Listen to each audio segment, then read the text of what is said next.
ಕೊಡಗು ಧ್ವನಿ digital media, ಇದು ಕೊಡಗಿನ ನಂಬರ್ 1 ಯೂಟ್ಯೂಬ್ ಚಾನಲ್.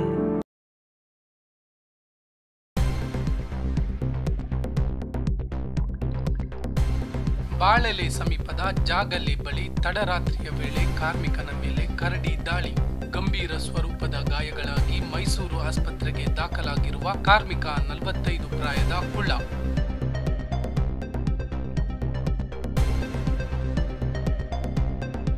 ಸುದ್ದಿ ತಿಳಿದ ವನ್ಯಜೀವಿ ಮಂಡಳಿ ಸದಸ್ಯರಾದ ಸಂಕೇತ್ ಪೂವಯ್ಯ ಮೈಸೂರಿನ ಆಸ್ಪತ್ರೆಗೆ ಭೇಟಿ. ಗಾಯಾಳು ಕುಳ್ಳನ ಆರೋಗ್ಯ ಕ್ಷೇಮ ವಿಚಾರಿಸಿದ ಸಂಕೇತ್ ಪೂವಯ್ಯ. ಮುಂಜಾನೆಯ ವೇಳೆ ಸುದ್ದಿ ತಿಳಿಯುತ್ತಿದ್ದಂತೆಯೇ ವಿರಾಜಪೇಟೆಯಿಂದ ಮೈಸೂರಿಗೆ ತೆರಳಿದ ಸಂಕೇತ್ ಪೂವಯ್ಯ ಆಸ್ಪತ್ರೆಯ ಹಿರಿಯ ವೈದ್ಯರೊಂದಿಗೆ ಮಾತುಕತೆ ನಡೆಸಿದ ಸಂಕೇತ್ ಉತ್ತಮ ಚಿಕಿತ್ಸೆ ನೀಡಲು ಮನವಿ. ಅರಣ್ಯ ಇಲಾಖೆಯ ಅಧಿಕಾರಿಗಳನ್ನು ದೂರವಾಣಿ ಮೂಲಕ ಸಂಪರ್ಕಿಸಿದ ಸಂಕೇತ್ ಪೂವಯ್ಯ ಕಾರ್ಮಿಕ ಕುಳ್ಳನ ವೈದ್ಯಕೀಯ ಚಿಕಿತ್ಸೆಗೆ ಎಲ್ಲಾ ರೀತಿಯ ಸಹಕಾರ ನೀಡಲು ನಿರ್ದೇಶನ. ತಡರಾತ್ರಿಯ ವೇಳೆ ಮನೆಯ ಹೊರಗೆ ಆಗಮಿಸಿದ್ದ ವೇಳೆ ಕಾರ್ಮಿಕನ ಮೇಲೆರಗಿದ್ದ ಕರಡಿ. ದಕ್ಷಿಣ ಕೊಡಗಿನ ಬಾಳೆಲೆ ಸಮೀಪದ ಬೆಳೆಗಾರರ ಲೈನ್ ಮನೆಯಲ್ಲಿ ವಾಸವಿದ್ದ ಕಾರ್ಮಿಕ ಕುಳ್ಳ. ಕರಡಿ ದಾಳಿಯ ಬಗ್ಗೆ ಕ್ಷೇತ್ರದ ಶಾಸಕರಾದ ಎಎಸ್ ಪೊನ್ನಣ್ಣನವರಿಗೆ ಇಲ್ಲಿನ ವಿದ್ಯಮಾನಗಳನ್ನು ವಿವರಿಸಿದ ಸಂಕೇತ್ ಪೂವಯ್ಯ.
ನಾನು ನಿಮ್ಮ ಜಗದೀಶ್, ಕೊಡಗು ಧ್ವನಿ ಡಿಜಿಟಲ್ ಮೀಡಿಯಾದಿಂದ.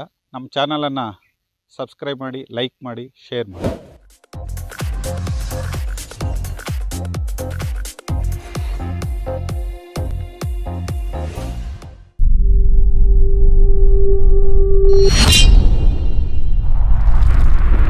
ಕೊಡಗು ಧ್ವನಿ ಡಿಜಿಟಲ್ ಮೀಡಿಯಾ, ಇದು ಕೊಡಗಿನ ನಂಬರ್ 1 ಯೂಟ್ಯೂಬ್ ಚಾನಲ್.